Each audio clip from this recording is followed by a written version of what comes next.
Right so we will starting with North East region. ठीक है, तो पहला टॉपिक देखते हैं, थर्ड बोडो पीस अकॉर्ड। ठीक है, so Assam government has recently set up this Bodoland department for the faster development of Bodoland territorial region. ठीक है, तो इसमें डिस्ट्रिक्ट थोड़ा सा देख लेना कौन कौन सा आता है। कोकराझार, चिरांग, बक्सा एंड उदालगिरी। ठीक है, और ये पूरा का पूरा एरिया जो है ये नॉर्थ ऑफ ब्रह्मपुत्र रिवर है, तो ऐसा करके याद रखना। एंड जो वेस्ट बंगाल वाला एरिया है वहां से ये टच करता है। ठीक है, एंड वहां से लेके जो सेंट्रल असम है वहां तक ये एक्सटेंड करता है। तो इतना ये लॉन्गिट्यूडनल स्पैन है इस रीजन का। 4 डिस्ट्रिक्ट आते हैं। ठीक है, सो अभी अपने को पता है कि रिसेंटली ये थर्ड बोडो पीस अकॉर्ड हुआ था, उसके अंदर ये बात की गई थी कि हम लोग बोडोलैंड के डेवलपमेंट के लिए ये डिपार्टमेंट सेटअप करेंगे। तो ये जो थर्ड बोडो पीस अकॉर्ड था, this was a tripartite agreement between center, state, that is the Assam government, and the banned insurgent group called National Democratic Front of Bodoland. ठीक है, so हमें पता है कि बोडोलैंड जो है वो असम में से जो 3 ऑटोनॉमस डिस्ट्रिक्ट काउंसिल है उनमें से एक है। ठीक है, सो उसका नाम क्या है, बोडोलैंड टेरिटोरियल एरिया डिस्ट्रिक्ट इस रीजन को बोलते हैं, और ये बोडोलैंड टेरिटोरियल काउंसिल जो है उसको एडमिनिस्टर करती है। सो कोई बता सकता है ये असम का ये जो स्केड्यूल वाला एरिया ये कौन से स्केड्यूल के अंदर आता है? 5th है, 6th है? 6th है ना? करेक्ट, तो 6th में आता है। 6th में हमें पता है AMTM है, असम, मेघालय, त्रिपुरा एंड मिजोरम। ठीक है, तो इनके जो रीजन है उनके अंदर हम लोग कहते हैं कि 6 शेड्यूल के अंदर आते हैं। यहाँ पे ऑटोनॉमस डिस्ट्रिक्ट काउंसिल बनाने की प्रोविजन है। तो यहाँ पे 3 है असम के अंदर, एक बोडोलैंड हो गया, आगे कार्बी एंगलोंग देखेंगे और फिर कैशर लेवी देखेंगे, सॉरी कैशर देखेंगे, कैशर हिल। ठीक है, तो ये याद रखना, अभी ये बोडोलैंड टेरिटोरियल काउंसिल जो है ये वर्क करती है यहाँ पे। ठीक है, तो ये याद रखना। नेक्स्ट बात करते हैं, तो एक ट्राइपार्टाइट पीस डील जो है कार्बी रीजन के लिए भी है, कार्बी एंगलोंग के लिए, which is called Karbi Anglong piece accord. ठीक है, सो यहाँ पे भी ये ट्राइपार्टाइट एग्रीमेंट हुआ है बिटवीन सेंटर, स्टेट एंड वहां के जो इंसर्जेंट ग्रुप हैं, ठीक है, उनके साथ।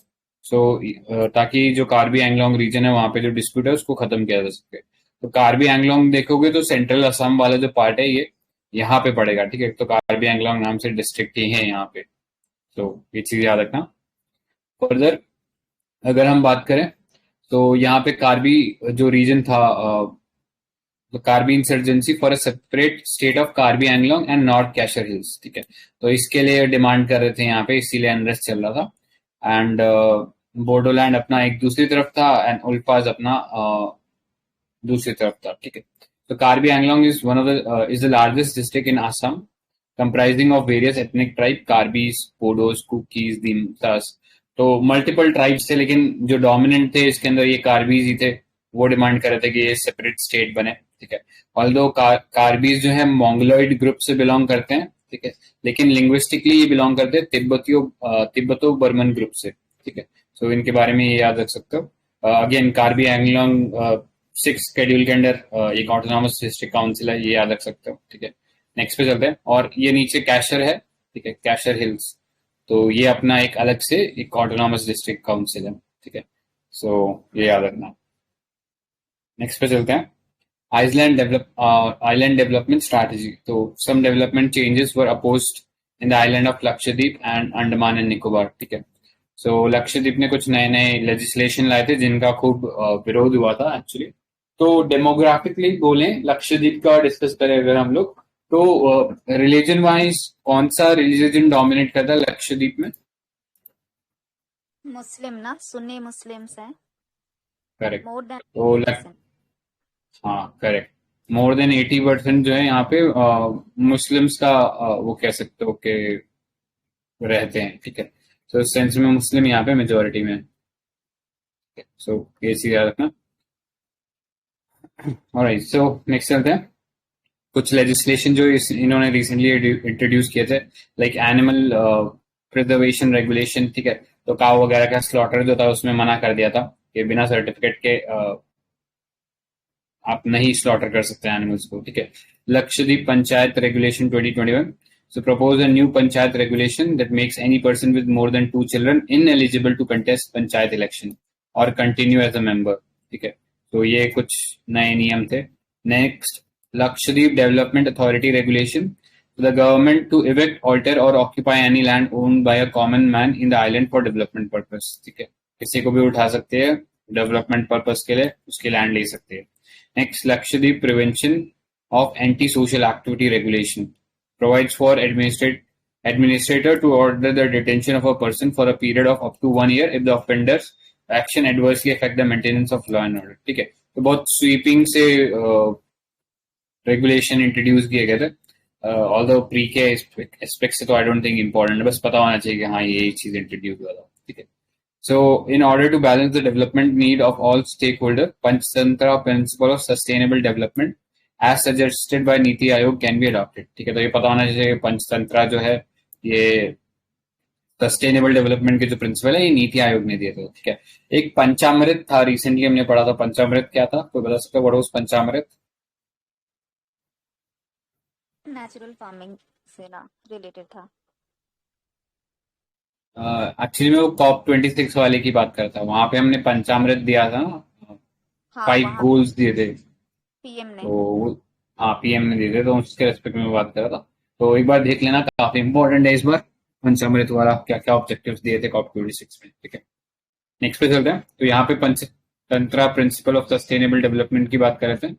A mix of P2 public projects, P3 public private partnership, P4 public private people partnership. ठीक है, सो ये इस तरीके से वर्किंग का कैटेगराइजेशन किया गया है. Next, budgetary plan to create optimum public value, creation of environment conducive for private sector participation, people participation in equity, development strategy is equal to development strategy, that is strategy to generate additional income for islanders plus supportive strategies. ठीक है, तो asset वगैरह create कर सकते हैं, high level of income in the long run. ठीक है, so ये था, इतना डेप्थ में समझने की ऐसी कोई जरूरत है भी नहीं इसको, जनरल सी चीजें थी सस्टेनेबल डेवलपमेंट को लेके. ठीक है, सो नेक्स्ट पे चलते हैं. आगे जाने से पहले थोड़ा सा मैप देख लो इनका. सो आई गेस लक्षद्वीप का देख सकते हो यहाँ पे. एक चीज याद ये रखना है लक्षद्वीप के बारे में कि ये सारे के सारे लक्षद्वीप आइलैंड है, ये कोरल आइलैंड है. इनफैक्ट कोरल अटॉल्स बोलते हैं इनको. ठीक है, तो ये याद रखना. एंड यहाँ पे थोड़ा देख लो, मिनिकॉय सेपरेटेड है, किरावती है यहाँ पे. ठीक है, अमीनी एक इम्पोर्टेंट प्लेस है इधर, अगाती, एंड्रॉट, किल्तान, चेतलाट, बित्रा.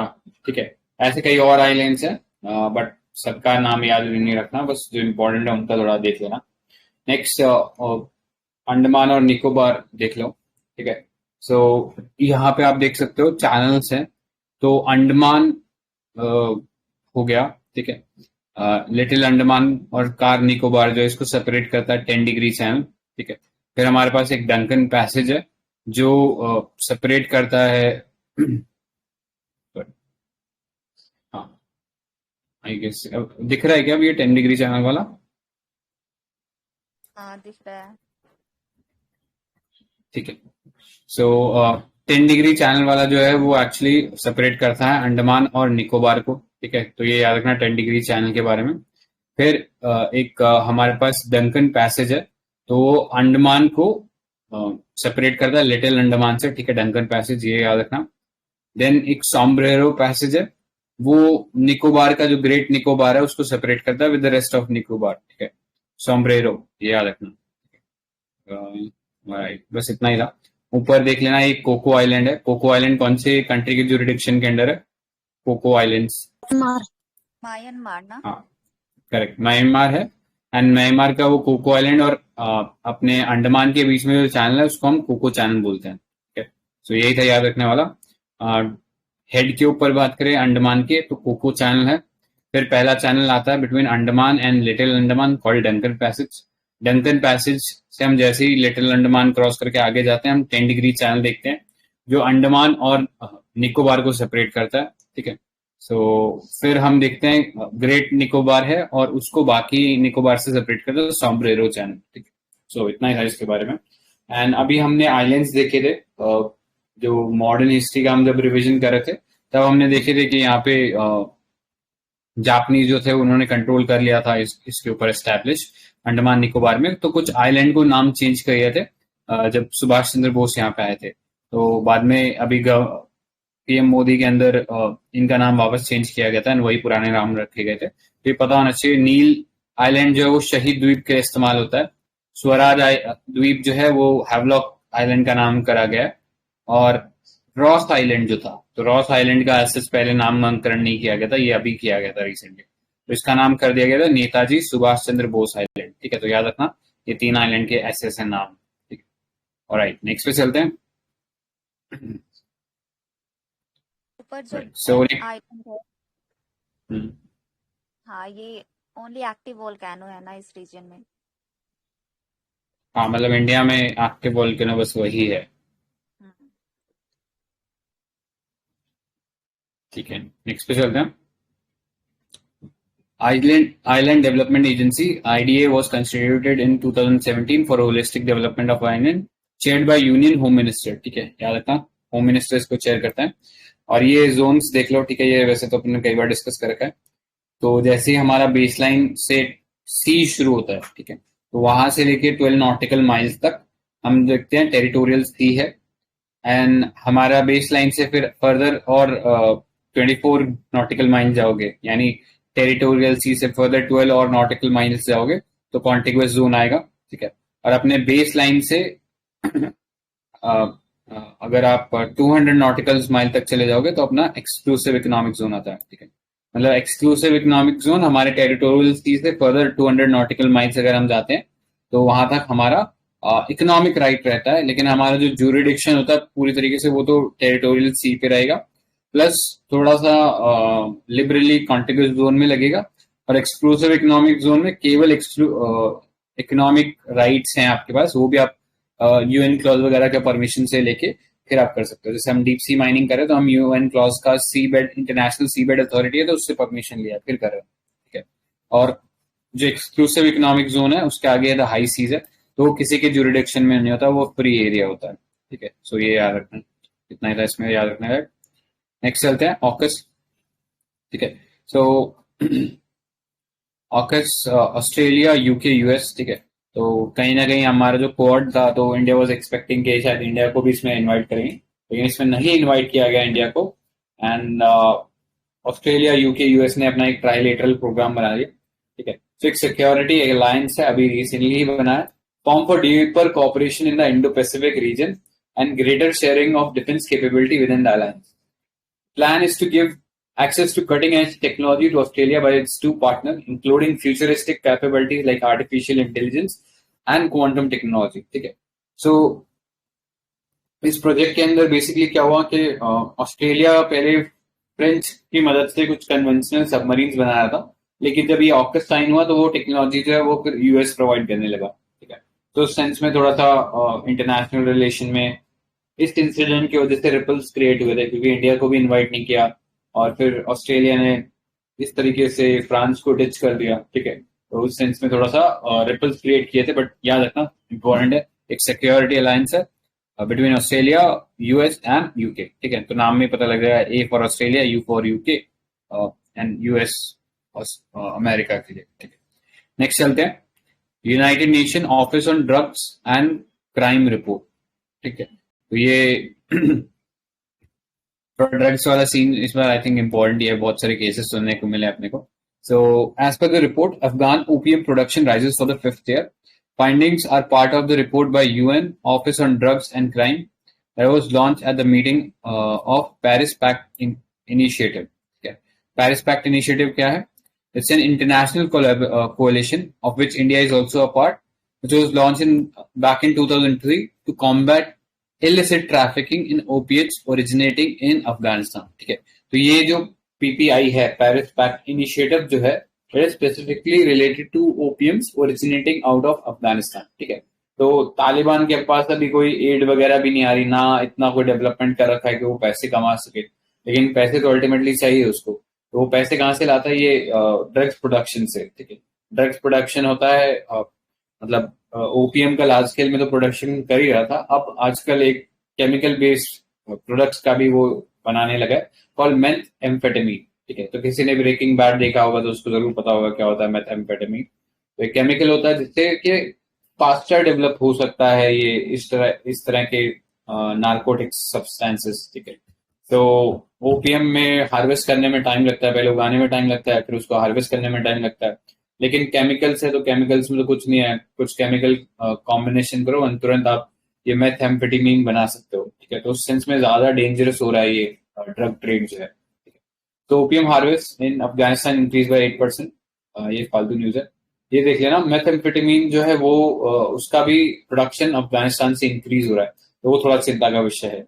सो according to UNODC office on drug control, 45% of India's heroin comes from Afghanistan, ठीक है। तो एक लार्ज शेयर अफगानिस्तान से आता है। Recently lower cost synthetic methamphetamine is drawing bulk of young users in India, vulnerability to southern trafficking route, ठीक है। तो इंडिया के अराउंड 2 ट्रैफिकिंग नेटवर्क्स हैं, तो उनका नाम बता सकते हो क्या? ईस्ट और वेस्ट में 2 ट्रैफिकिंग रूट्स हैं इंडिया के, क्या फेमसली उनके कुछ नाम है? ईस्टर्न साइड में गोल्डन ट्रायंगल है, जिसमें आइलैंड लेओस और म्यांमार आता है, और वेस्ट साइड में गोल्डन क्रेसेंट है, अफगानिस्तान, पाकिस्तान एंड ईरान है। बिल्कुल सही। तो ये चीज याद रखना। एंड ये अब मेथाम्फेटामीन आने लग गया, तो इससे तो बहुत ही सस्ते में बन जा रहा है ये इस टाइप के नार्कोटिक सब्सटेंसेस, तो उस चीज को रेगुलेट करने की जरूरत है, ठीक है। नेक्स्ट चलते हैं, Delhi security, Delhi regional security dialogue. So India hosted a regional security dialogue to discuss the overall security situation in Afghanistan, ठीक है, after the takeover of Taliban।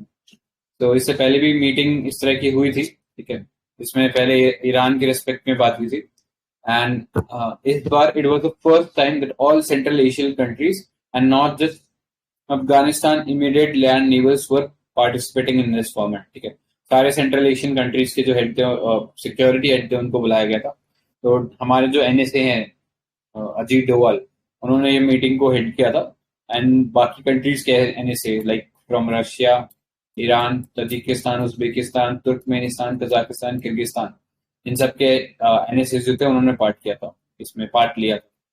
So strong support for peaceful, secure and stable Afghanistan, collective cooperation against menace of radicalization, extremism, separatism and drug trafficking in the region. Next, humanitarian assistance should be provided in unimpeded, direct and assured manner. ठीक है, तो ultimately ये चीज बोला गया था कि जो ह्यूमैनिटेरियन असिस्टेंस है वो मिलती रहनी चाहिए, ठीक है। तो इतना ही था इसके अंदर। नेक्स्ट पे चलते हैं। तो ये वाला पॉइंट थोड़ा नहीं, काफी इंपॉर्टेंट है, इस चीज पे ध्यान देना। नेशनल मैरीटाइम सिक्योरिटी कोऑर्डिनेटर, ठीक है। तो हमने देखा था करगिल के बाद बहुत सारे हमारे डिफेंस में रिफॉर्म करने के लिए चीजें बोली गई थी, लाइक इंटीग्रेटेड थिएटर कमांड बनाने की बात हुई थी, एक चीफ ऑफ डिफेंस स्टाफ जो है उसको बनाने की बात की गई थी। उनमें से एक रिकमेंडेशन ये भी थी कि एक नेशनल मैरीटाइम सिक्योरिटी कोऑर्डिनेटर होना चाहिए, ठीक है।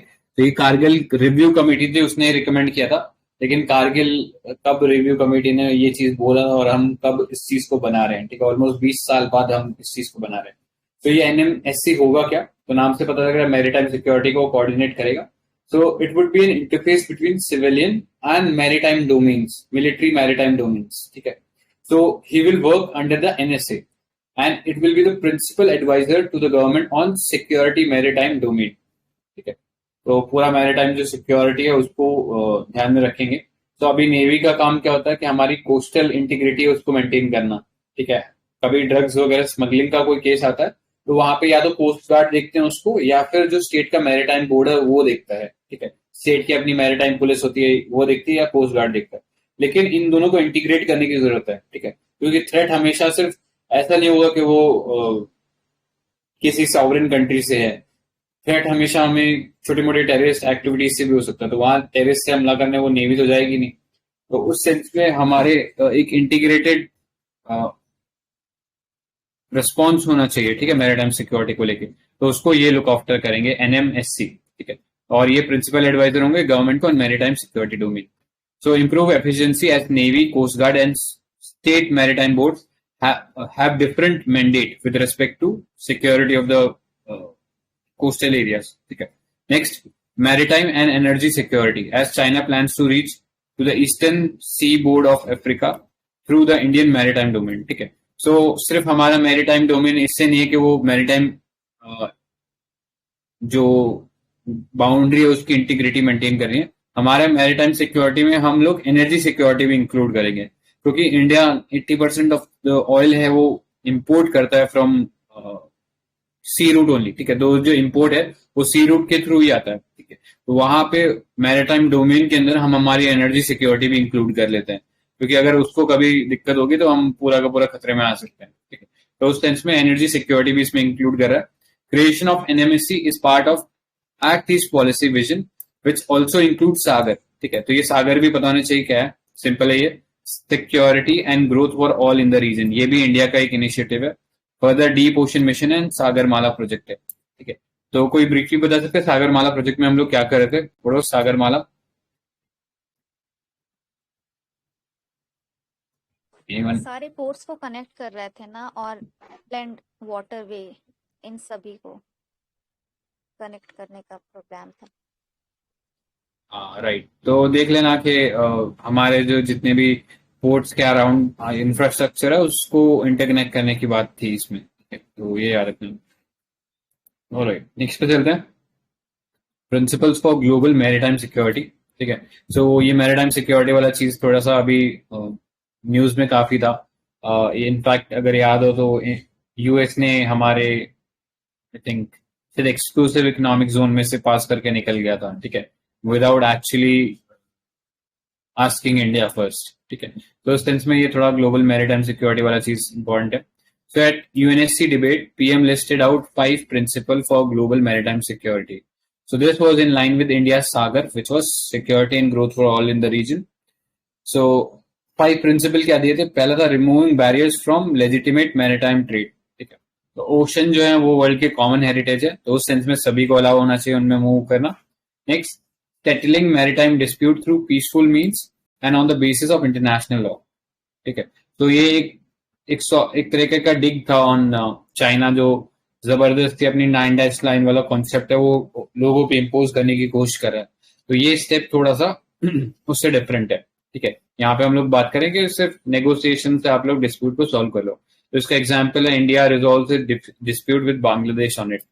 तो कोई बता सकता है इंडिया और बांग्लादेश के बीच में मैरीटाइम डिस्प्यूट कुछ रहा था क्या?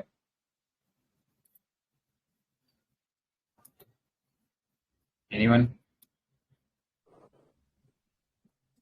हाँ रहा होगा, लेकिन क्या था एग्जैक्टली याद नहीं। याद नहीं आ रहा है। हाँ तो एक्चुअली अगर याद हो तो इंडिया और बांग्लादेश के बीच में आई थिंक शायद एक मोरे आइलैंड को लेके था ना, न्यू मोरे आइलैंड, किसी को याद है? सो एक आइलैंड था न्यू मोरे आइलैंड करके। तो वो एक्चुअली क्या था, इंडिया और बांग्लादेश दोनों क्लेम कर रहे थे, लेकिन वो एक्चुअली पीसफुल सेटलमेंट के थ्रू नहीं हुआ था रिजॉल्व। वो एक्चुअली आइलैंड वापस पानी में डूब गया था, ठीक है। सो इस सेंस में उस पर ज्यादा चर्चा हुई नहीं उसके बाद, नहीं तो पहले दोनों झगड़ रहे थे उस पर।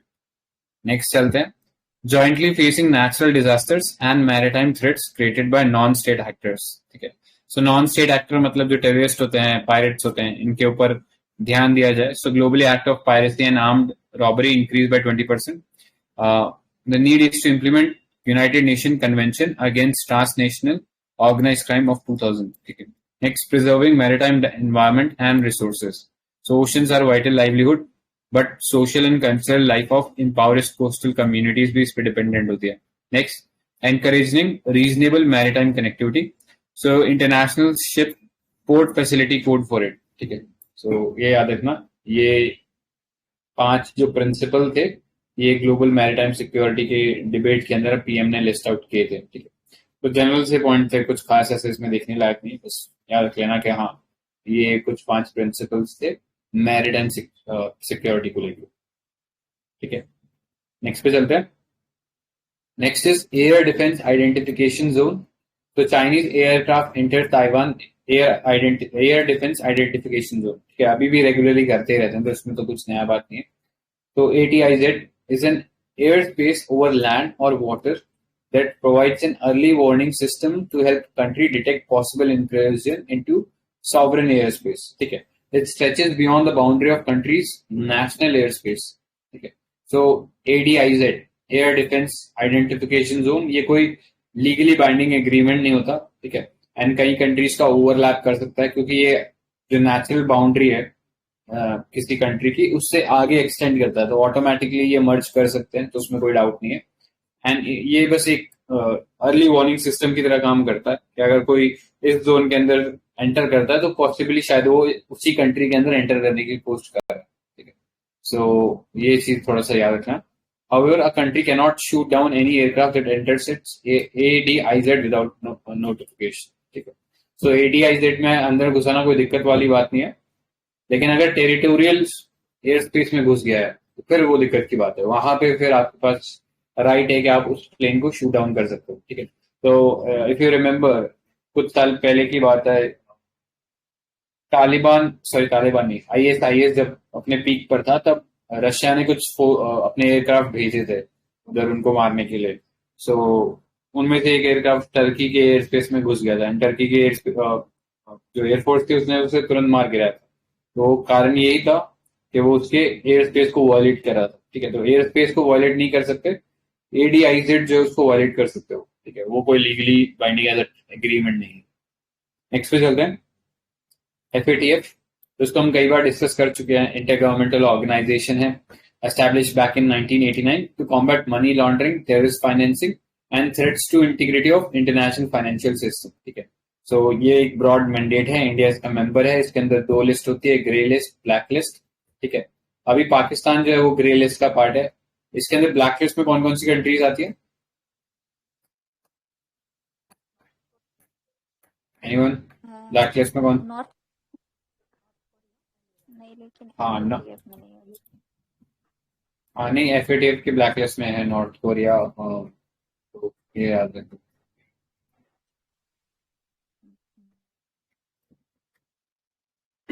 ऑलराइट, नेक्स्ट पे चलते हैं।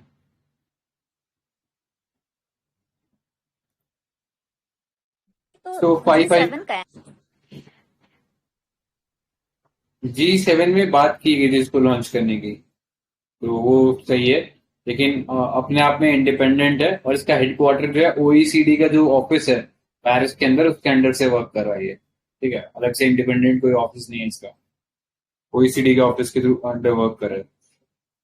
नेक्स्ट पे चलते हैं, फाइव आईज। तो recently five I's security alert cause New Zealand cricket board to cancel the Pakistan tower, ठीक है। तो फाइव आई क्या है? Five I is an intelligence sharing agreement between US, UK, Canada, Australia and New Zealand, ठीक है। तो UK, US, कनाडा, ठीक है, वो एक रिलीजन से हो गया। ऑस्ट्रेलिया और न्यूजीलैंड इसका पार्ट है। तो ये मिलिट्रीज और ह्यूमन इंटेलिजेंस है वो आपस में इनकी एजेंसी शेयर करती है, ठीक है। नेक्स्ट चलते हैं, डिफेंस एडवाइजरी काउंसिल। तो DAC has approved the deal for AK-203 rifles with Russia, so ये एक जॉइंट वेंचर रहेगा।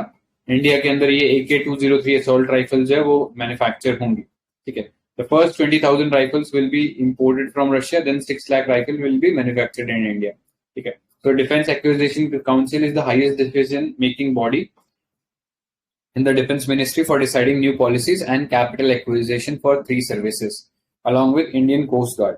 तो ये चीज याद रखना। और डिफेंस एक्विजिशन काउंसिल के चेयरमैन कौन होते हैं? तो हमारे रक्षा मंत्री या जो मिनिस्ट्री ऑफ डिफेंस है वो इसके चेयरमैन होते हैं, ठीक है, ये याद रखना। राइट, नेक्स्ट चलते हैं, प्रोजेक्ट 75I। तो ये तो कोई हजारों बार हमने डिस्कस कर लिया है। ये बेसिकली नेवी का प्रोजेक्ट है जिसके अंदर हम 6 मॉडर्न कन्वेंशनल का मतलब हम डीजल इलेक्ट्रिक सबमरीन बना रहे हैं। नॉन कन्वेंशनल बोलेंगे तो हम न्यूक्लियर सबमरीन की बात करेंगे, ठीक है। 2 ही तरीके से सबमरीन बनती है और कोई तीसरा तरीका अभी तक बना नहीं है सबमरीन बनाने का, ठीक है। तो ये याद रखना। तो ये 6 कन्वेंशनल सबमरीन होगी। एंड अभी रिसेंटली ये बनने के बाद हमने इसमें रेट्रोफिट किया, मतलब बनने के बाद हमने इसमें ऐड किया एयर इंडिपेंडेंट प्रोपल्सन सिस्टम। सो एयर इंडिपेंडेंट प्रोपल्सन सिस्टम क्या होता है? जो डीजल इलेक्ट्रिक सबमरीन होती है, क्योंकि उनमें डीजल यूज हो रहा है तो डीजल जलेगा तो उसमें से धुआं भी निकलेगा, ठीक है। अब वो धुएं को हम पानी में नहीं छोड़ सकते, वो पानी में जा नहीं सकता, तो उसको धुएं को छोड़ने के लिए ये सबमरीन को सरफेस पे आना पड़ता है। और सबमरीन्स का यूएसपी यही था कि वो पानी के नीचे रह सकती थी, एंड इस वजह से उनको डिटेक्ट कर पाना बहुत मुश्किल होता था। लेकिन अगर वो सरफेस पे आ जाते तो इजीली डिटेक्ट हो जाएगी।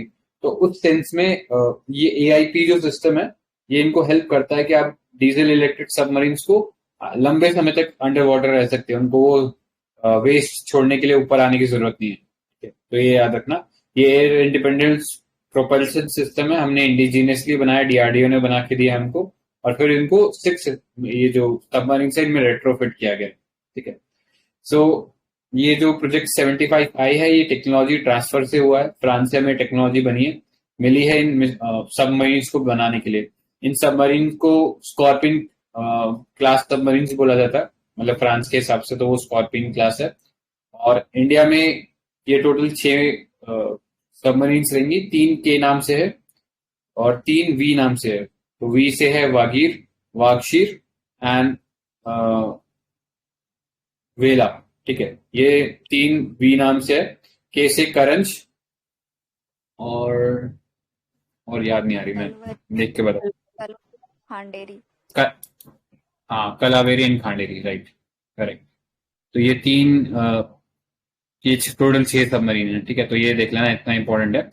और इंडिया में इसको बना कौन रहा है? प्रोजेक्ट 75 आई की जो सबमरीन है, कौन बना रहा है इसको?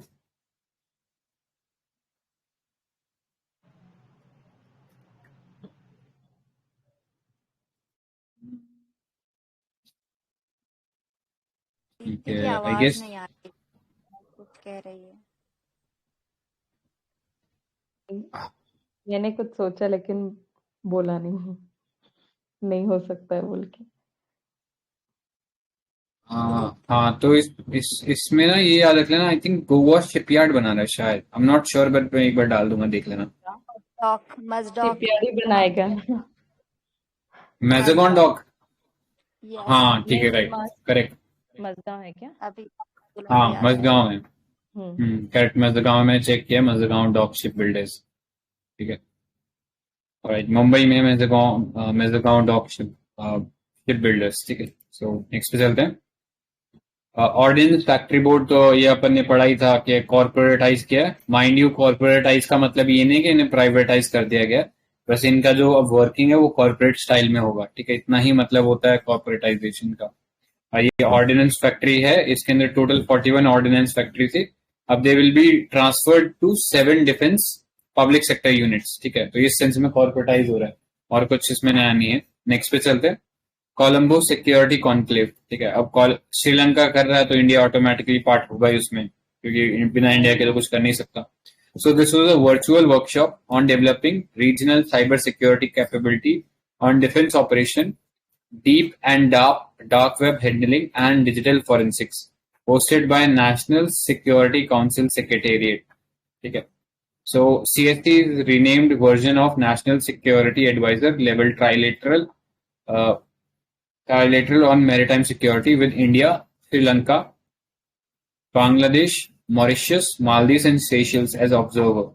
ठीक है, and secretariat at Colombo. ठीक है, तो याद रखना, इंडिया, श्रीलंका, बांग्लादेश, मॉरिशस, मालदीव्स हैं, एंड सेशल्स इसमें ऑब्जर्वर के तौर पे है। तो it helps build capacity on common security threats through 4 pillars of cooperation. पहला मैरिटाइम सेफ्टी एंड सिक्योरिटी, फिर टेररिज्म रेडिकलाइजेशन, फिर terror trafficking, organised crime and cyber security, and last is protection of critical infrastructure.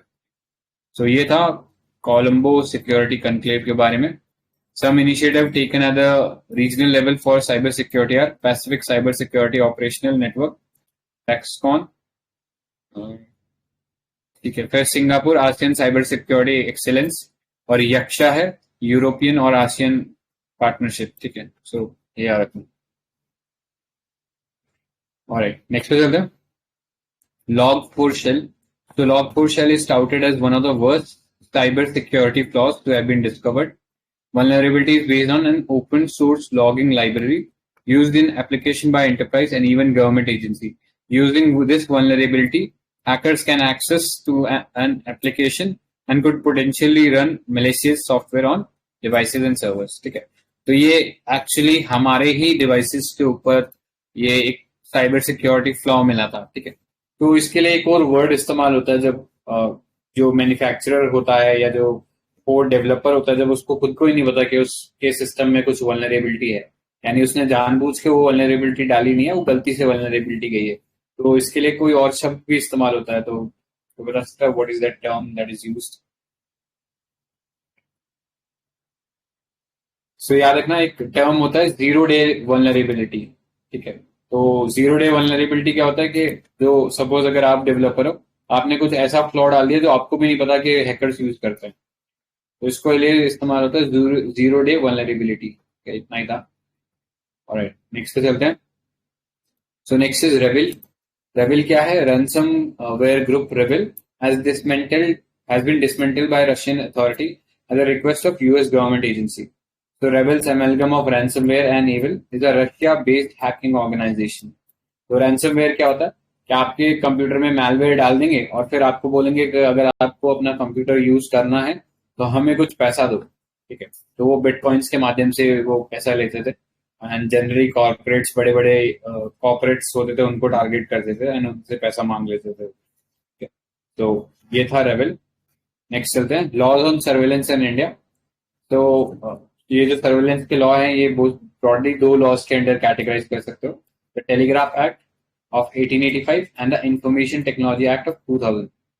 Under both laws, only the government under certain circumstances is permitted to conduct surveillance and not private actors. ठीक है, सो दोनों act के अंदर सिर्फ government surveillance कर सकती है। Telegraph act की बात करें तो उसके अंदर government can intercept calls only in certain situation like interest of sovereignty, integrity of state, security of state, friendly relation etcetera. ठीक है, सो देखा गया है कई बार इसका मिसयूज होता है, अलग अलग रिसेंटली में तो बहुत ज्यादा केस आए जब देखा गया कि टेलीग्राफ एक्ट का यूज करके फोन को टैप किया जा रहा है। ठीक है, तो एक सवाल पूछता हूँ पॉलिटी से रिलेटेड, तो ट्रू और फॉल्स बताना। तो telegraph right against tapping comes under article 19।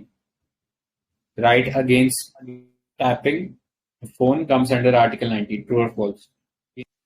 True. Right privacy. Correct, तो वो आर्टिकल 19 के अंदर आता है, तो वो याद रख सकते हो। हाँ, एक्चुअली आगे लिखा भी है। So these are the same restriction imposed on free speech under Article 19.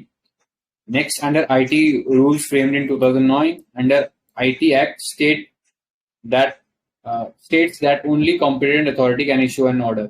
So the competent authorities Union Home Secretary और State Secretary in charge of Home Department. ठीक है, यही लोग इशू कर सकते हैं फोन टैपिंग के लिए परमिशन के लिए लाइसेंस। ठीक है, तो ये याद रखना। नेक्स्ट चलते हैं पेगासस। तो पेगासस हमने पढ़ी रखा, एक स्पाईवेयर था जो व्हाट्सएप की वल्नरेबिलिटी का इस्तेमाल करके फोन को हैक कर रहा था। तो इजराइल बेस्ड एक एनएसओ ग्रुप था, वो इसको यूज कर रहा था और इंडिया में भी कई केसेस मिले थे इसके अंदर। ठीक है, नेक्स्ट पे चलते हैं, टेरिटोरियल आर्मी। ठीक है, तो ये थोड़ा सा याद रखना, हमारा जो इंडियन नेशनल आर्मी है उससे सेपरेट है। टेरिटोरियल आर्मी एक थोड़ा सा डिफरेंट कॉन्सेप्ट है, ये रिजर्व्ड आर्मी का कॉन्सेप्ट है। ठीक है, तो इन्होंने रिसेंटली सेलिब्रेट किया अपना 72nd raising day. So it was raised by Britisher in 1920 after independence. Territorial army act was pass in 1948 and territorial army was formally inaugurated. ठीक है, तो ये it is a part of regular army and its present role relieve regular army from static duties and assist civil administration in dealing with natural calamities, maintenance of essential services in situation where life of communities is affected and the country and the security of country is threatened, to provide units for RA and when required. ठीक है, तो जैसे कई army officers मतलब कई बड़े celebrities देखोगे तो जनरली देखते हैं कि उनको मेजर वगैरह का रैंक मिलता है। हाँ करेक्ट, धोनी है, सचिन पायलट का अगर नाम सुना हो, राजस्थान के एक इम्पोर्टेंट लीडर है, वो भी टेरिटोरियल आर्मी में आई थिंक शायद मेजर किया, कैप्टन वगैरह की कुछ रैंक थी उनकी।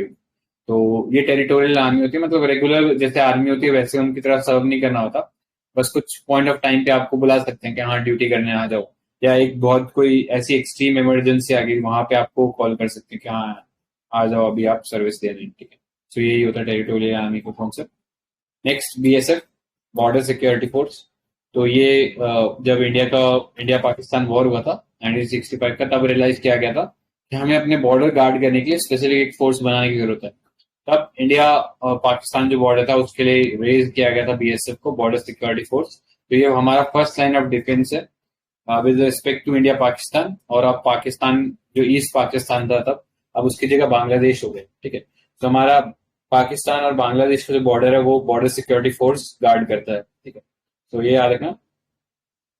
एज सच इनको सिर्फ अरेस्ट करने का राइट होता है, जो बाद में जिसको पकड़ा है वो बाद में फिर इनको जो लोकल पुलिस होती है वहां जमा करा के आना पड़ता है। इनके पास अपना कोई ऐसा प्रोसिक्यूशन का राइट नहीं होता, वो फिर पुलिस ही काम करेगी, ठीक है। एंड ये बीएसएफ जो है ये सेंट्रल आर्म पुलिस फोर्स के है, तो इसलिए ये एमएचए के अंडर आती है, ठीक है। तो कंफ्यूज मत होना, सिक्योरिटी फोर्स समझ के एमओडी नहीं है, एमओडी में केवल 3 है, आर्मी हो गई, एयरफोर्स हो गई एंड नेवी हो गई, प्लस इंडियन कोस्ट गार्ड भी आता है, ठीक है। मिनिस्ट्री ऑफ डिफेंस के अंडर ये 3 है, बाकी सब एमएचए के अंडर है। Next NCC, national cadet corps. The Ministry of Defense has constituted a high-level expert committee for comprehensive review of NCC. ठीक है, NCC एग्जिस्टेंस में 1948 में आया था एंड इसके अंदर हम कोशिश करते हैं कि हमारे जो यूथ हैं उनका हम कैरेक्टर डेवलपमेंट करें towards self service, towards selfless service of the country, ठीक है। सो जनरली मिलिट्री जो है वो इसको कराती है एंड जो स्टूडेंट्स है वॉलंटरी बेसिस पे यहाँ से इसमें जा सकते हैं, ठीक है। So MOD deals with NCC at national level and ministry of education in all states, ठीक है। तो ये याद रखना, जॉइंट कंट्रोल है, मिनिस्ट्री ऑफ एजुकेशन भी है और मिनिस्ट्री ऑफ डिफेंस भी है, ठीक है। Next, defence India startup challenge 5.0 तो launch under innovation for defence excellence and defence innovation organization IDX DIO, ठीक है, उन्होंने ये लॉन्च किया था। And aims to achieve self reliance and foster innovation and technology development in defence and aerospace by engaging industry including MSMEs, startups, individuals and R&D institute and academia. DIO is a not-for-profit company to administer the IDX platform. ठीक है। Next, Department of Defense Production will release a fund for DIO for setting up and managing the IDX network. ठीक है। So ये startup challenge था जो कि हमारा defence ministry है वो टेक केयर कर रहा है एंड डिफेंस मिनिस्ट्री के अंडर एक नॉन फॉर प्रॉफिट कंपनी बनाई है डिफेंस इनोवेशन ऑर्गेनाइजेशन करके। ये पर्टिकुलरली ये जो इनिशिएटिव है इनोवेशन फॉर डिफेंस एक्सीलेंस इसको लॉन्च करता है और इसी के परव्यू के under defence India startup challenge था वो लॉन्च किया गया था, ठीक है। सो ये याद रख सकते हो इसमें। किसी को कुछ और ऐड करना है इसमें?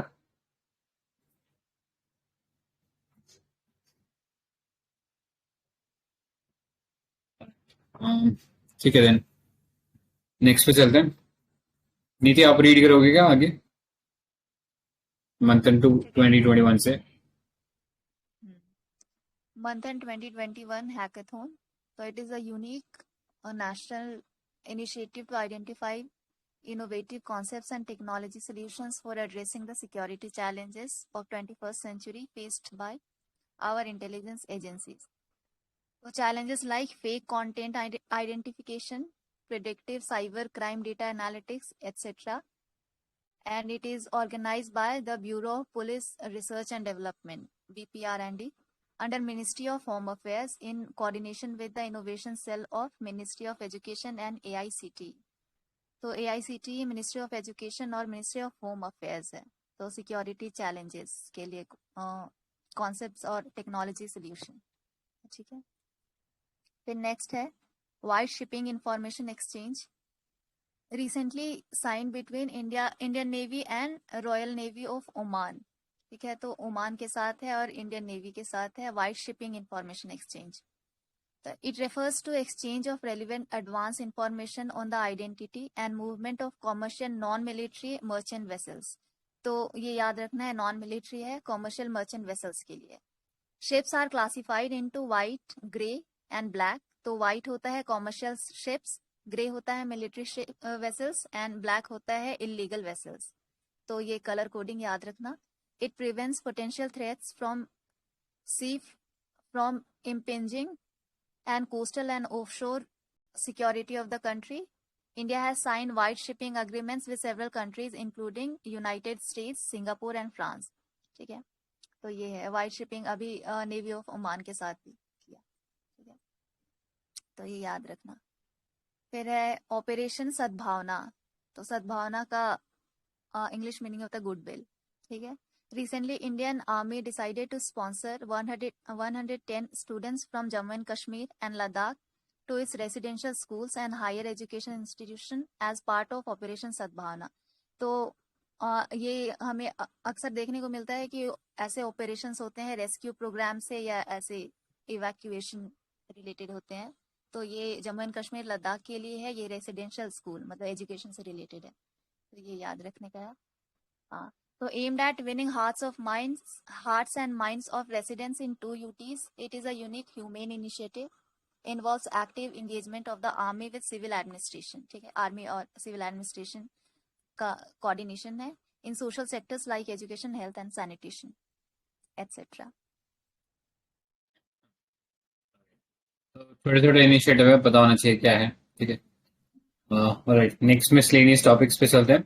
तो नॉन अलाइन मूवमेंट, तो अभी 60 इयर्स कंप्लीट हो गए इस मूवमेंट को, एंड इंडिया इसमें एक फाउंडिंग मेंबर्स के तौर पे था।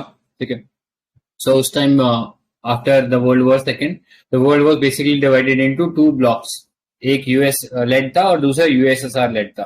ठीक है, तो इंडिया और कुछ कंट्रीज ने मिलकर डिसाइड किया कि हम दोनों में से किसी ब्लॉक के साथ अलाइन नहीं होंगे, और यही था नॉन अलाइन मूवमेंट। ठीक है, so the idea was to declare themselves as non align, different from the nation military box, NATO and Warsaw Pact. ठीक है, अभी हमने रिसेंटली देखा था एक CSTO करके ऑर्गेनाइजेशन था, कलेक्टिव सिक्योरिटी ट्रीटी ऑर्गेनाइजेशन, तो उसके बारे में बता सकते हो वो क्या था CSTO?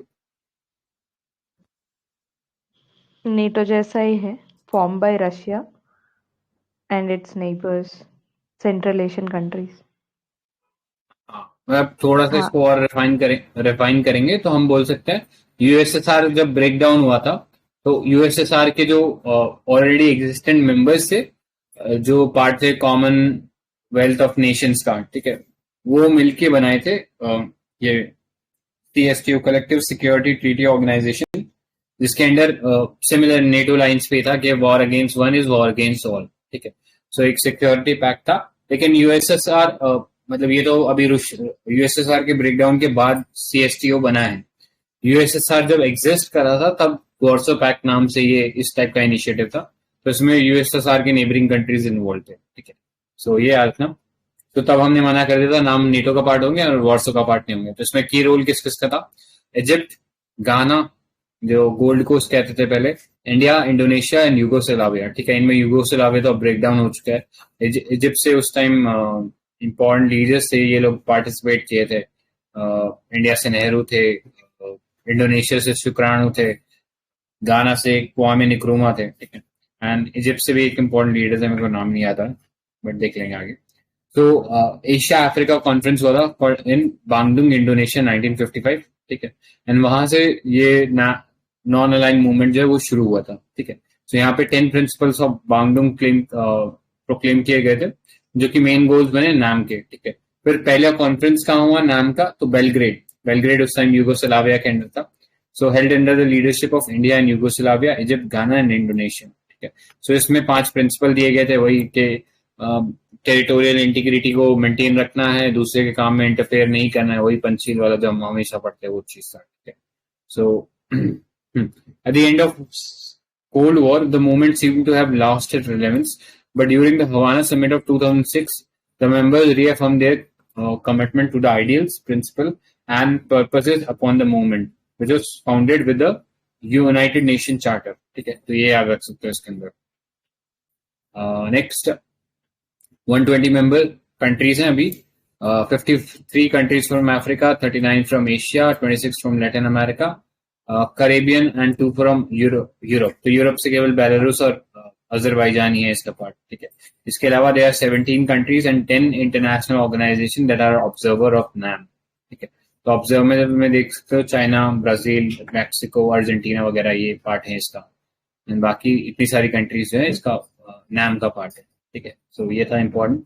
कहने का मतलब ये था, जब यूएसएसआर का ब्रेकडाउन हो गया था तब इसका रिलेवेंस थोड़ा क्वेश्चन में आ गया था। इन क्वेश्चन में अगर प्रैक्टिकली देखे जाए तो अभी भी क्वेश्चन में, इसका कोई रिलेवेंस ज्यादा रह नहीं गया, इसीलिए अभी मोदी जी गए भी नहीं थे इसके एक मीटिंग के अंदर, ठीक है, तो याद रखना। नेक्स्ट चलते हैं बायलेटरल इन्वेस्टमेंट ट्रीटीज, बिट्स जिसको हम बोलते हैं, ठीक है। तो BITs are international agreements basically establishing term and condition for private investment, ठीक है। तो अगर कोई कंट्री इंडिया में इन्वेस्ट करना चाहती है तो इट वांट कि वो उसकी जो इन्वेस्टमेंट है वो प्रोटेक्टेड रहे, तो उस सेंस में बायलेटरल इन्वेस्टमेंट ट्रीटीज जो है वो हेल्प करते हैं। यानी एक टू एंड फ्रो या क्विड प्रो क्रो टाइप का रहता है कि अगर आपने एक कंट्री में सपोज इन्वेस्टमेंट करी है किसी कंपनी ने, तो उसी के सिमिलर उस कंट्री की कंपनीज आपकी कंट्री में भी इन्वेस्ट करेंगी, ठीक है। तो जैसा आप उनको एनवायरमेंट दोगे वैसे ही सामने वाला भी उनको एनवायरमेंट देगा, ठीक है। तो ऐसा इन्वेस्टमेंट प्रोटेक्टेड रहे उसके लिए बायलेटरल इन्वेस्टमेंट ट्रीटी होता है, एंड एक रूल बेस्ड ऑर्डर बन जाता है, ठीक है, कि आप किसी कंपनी को अननेसेसरली परेशान नहीं करोगे, ठीक है। So BIT establish minimum guarantees with regards to treatment of foreign investment. तो पहला है नेशनल ट्रीटमेंट देंगे, जैसा हम हमारी कंपनीज को ट्रीट कर रहे हैं वैसे ही फॉरेन कंट्री की जो इन्वेस्टमेंट है उसको भी ट्रीट करेंगे। Fair and equitable treatment, protection from x appropriation, ठीक है। तो ऐसा नहीं है कि लेट्स से इंडिया में कोई कंपनी काम कर रही है और उसने कोई डील इंडिया से बाहर करी है तो उसका भी उससे पैसा मांगने लग जाएंगे, तो वो सेंस नहीं बनता, ठीक है। ये हच और वोडाफोन जो डील था वो इसी का एग्जाम्पल था कि इंडिया, वो डील बाहर हुई थी लेकिन इंडिया उसमें से पैसे मांगने की कोशिश कर रहा था, ठीक है। एंड फिर हमने उसमें एक्स पोस्ट फैक्टो भी लॉ लेके आए थे, ठीक है। Further protection of investors right, so through an alternative dispute mechanism whereby an investor can approach ICSID rather than suing the host state in its own court, ठीक है। so although BIT में ये एक स्टैंडर्ड पॉइंट रहता है, मतलब ये 3 point तो रहते हैं प्लस ये चौथा पॉइंट ये रहता है कि अगर जो इन्वेस्टर है वो जाना चाहे बाहर अपने इश्यूज को सॉल्व कराने के लिए, तो बाहर किसी आर्बिट्रेशन या ऐसे डिस्प्यूट ट्राइब्यूनल में वो जा सकता है। लेकिन हमारे इंडिया में जो बीआईटी बना है, क्योंकि हमने बहुत इसमें फजीयत इंडिया की काफी हुई है इस चीज में, क्योंकि कई सारी कंपनीज ने इंडिया को हराया इन केसेस के अंदर, लाइक वोडाफोन वाला केस हो गया, अभी रिसेंटली क्रेन्स एनर्जी वाला जो केस था उसके अंदर भी इंडिया कई ट्राइब्यूनल्स में इस चीज को हार गया। तो India has learned it's lesson, and ये जो फोर्थ वाला पॉइंट है इंडिया ने रिमूव कर दिया। अब इंडिया ने ये बोला कि आपको अगर बाहर किसी और ट्राइब्यूनल में जाना है तो आप तभी जा सकते हो जब आप सारी लीगल रेमेडीज इंडिया के अंदर एग्जॉस्ट कर लोगे, ठीक है। तो उसमें चाहे एनसीएलटी हो गया, एनसीएलएटी हो गया, सुप्रीम कोर्ट हो गया, हाई कोर्ट हो गया, पहले इनके थ्रू जाना है फिर आप बाहर कहीं जाना, ठीक है। तो ये इंडिया ने अभी जो अपने बीआईटी फ्रेमवर्क है उसको इस तरीके से चेंज किया है, ठीक है। तो at present there are more than 2500 BITs active in the world, and इनको मॉनिटर कौन करता है? इनको मॉनिटर करता है यूएनसीटीएडी, ठीक है। तो कोई बता सकता है यूएनसीटीएडी का इंडिया से क्या रिलेशन है? यूएनसीटीएडी,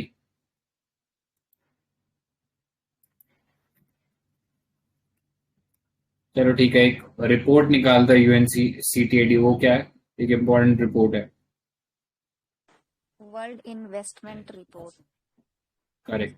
तो अभी हम बीआईटीज ही पढ़ रहे हैं, तो उस सेंस में याद रख सकते हो कि ये जो बीआईटीज है वो इन्वेस्टमेंट से रिलेटेड है, तो ये भी इन्वेस्टमेंट से रिलेटेड होना चाहिए था, ठीक है। और दूसरी चीज ये कि अपन ने बात करी कि इंडिया से क्या रिलेशन है, तो ये 1964 में एस्टेब्लिश हुआ था और इसका जो मीटिंग था वो दिल्ली में ही हो रहा था उसको, ठीक है। तो ये रिलेशन है इसका, ये चीज याद रख सकते हो, ठीक है। ऑलराइट, किसी को कुछ और ऐड करना है क्या इसमें? ऑलराइट, नेक्स्ट से चलते हैं। हाँ, बस ये याद रख लेना, इंडिया ने अपना पहला बीआईटी जो है वो यूनाइटेड किंगडम के साथ शुरू किया था, उसके बाद बहुत सारे बना दिए थे, लेकिन 2017 में हमने सारे जो इनफैक्ट 15 में उन सबको स्ट्रक डाउन कर दिया था। नए अब हम ट्रीटीज बना रहे हैं, बायलेटरल इन्वेस्टमेंट ट्रीटीज, ठीक है। एंड अभी जो फोर्थ वाला पॉइंट था कि इंडिया पहले बोल रहा है कि अब लीगल रेमेडीज इंडिया में एग्जॉस्ट करो और फिर बाहर किसी ट्राइब्यूनल में जाना, तो ये इंडिया ने अब नई बीआईटीज में ऐड करना शुरू कर दिया, ठीक है। नेक्स्ट, डेब्ट ट्रैप डिप्लोमेसी, तो इसका प्राइम एग्जांपल देखने को मिल रहा है कि श्रीलंका की क्या हालत हो रखी है अभी, ठीक है। तो उसी सेंस में मॉन्टेनिग्रो इज स्ट्रगलिंग टू पे of the Chinese loan for highway projects, ठीक है। सो अपने को पता है, रिसेंटली हमने पीवाईक्यूज में भी देखा था कि China has given more loans than even World Bank, ठीक है। सो ये चीज याद रखना। और इसी सेंस में डेब्ट ट्रैप डिप्लोमेसी यही है कि इतना ज्यादा लोन दे दो कि वो बेचारे पे ही ना कर पाए और फिर उनकी जमीन हथिया लो। तो ये कॉन्सेप्ट है, तुमने को पता होना चाहिए। Next, in 2018, a report by Center for Global Development highlighted 8 Belt and Road Initiative recipient country at risk of high debt distress due to BRI loans. तो इनमें Djibouti, Laos, Maldives, Mongolia, Montenegro, Pakistan, Kyrgyzstan and Tajikistan है। ठीक है, सो जिनमें से मालदीव्स तो हमारा adjacent neighbour ही है। ठीक है, सो इसलिए इम्पोर्टेंट है कि ये कंट्रीज इस चीज में ना फंसे। ठीक है, वो ये देख लेना। श्रीलंका का क्राइसिस जो है पाकिस्तान का, वो इसकी वजह से ही है, debt trap diplomacy. Correct correct, chequebook diplomacy भी शब्द इस्तेमाल होता है इसके लिए। ठीक है, तो ये चाइना का वेल्थ एंड रोड इनिशिएटिव है। तो इसके कॉरस्पॉन्डिंग हमने कुछ मेजर पढ़े थे बीआरआई को टैकल करने के लिए, तो वो बता सकते हो क्या क्या थे? Global gateway. बहुत बढ़िया, करेक्ट। हाँ, यूरोपियन यूनियन का था वो, इंफ्रास्ट्रक्चर के लिए फाइनेंसिंग की बात हो रही थी ग्लोबल गेटवे में। एक ब्लू डॉट नेटवर्क पड़ा था, वो क्या था? हाँ, ये यूएस का है ना? हाँ, तो यूएस, सॉरी, ऑस्ट्रेलिया, हाँ यूएस है, ऑस्ट्रेलिया है और जापान है। ठीक है, बस इंडिया नहीं है, नहीं तो क्वाड बन जाता। सो इसके अंदर कोई फाइनेंसिंग नहीं हो रही, ये बस एक रेटिंग करने का वो है फ्रेमवर्क, जिसके अंदर हम बताएंगे कि हाँ कौन से प्रोजेक्ट जो है सस्टेनेबल है। और चाइना को इसमें खराब रेटिंग दी गई, चाइना के बीआरआई को खराब रेटिंग दी गई इसके अंदर। ठीक है, और एक नेक्स्ट चलते हैं।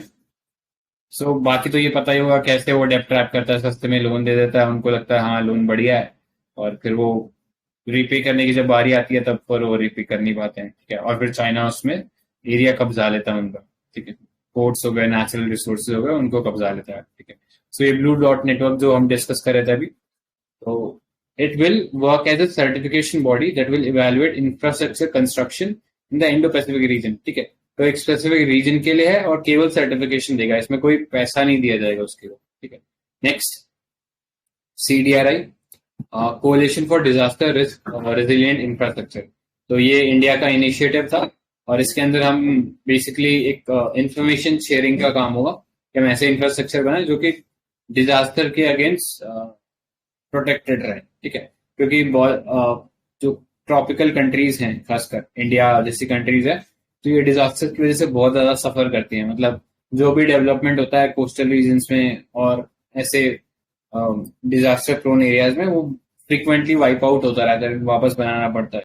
ठीक है, तो इस सेंस में हम पहले ही एक ऐसा इंफ्रास्ट्रक्चर बनाएंगे जो इस टाइप के क्लाइमेट चेंजेस के रेजिलिएंट हो। ठीक है, सो ये आइडिया था सीडीआरआई में, हम इसमें इंफॉर्मेशन शेयरिंग करेंगे और इंडिया का ये इनिशिएटिव है। ठीक है, तो इस सेंस में पता होना चाहिए। एंड कहाँ लॉन्च किया था, मतलब कब लॉन्च किया था सीडीआरआई इंडिया ने?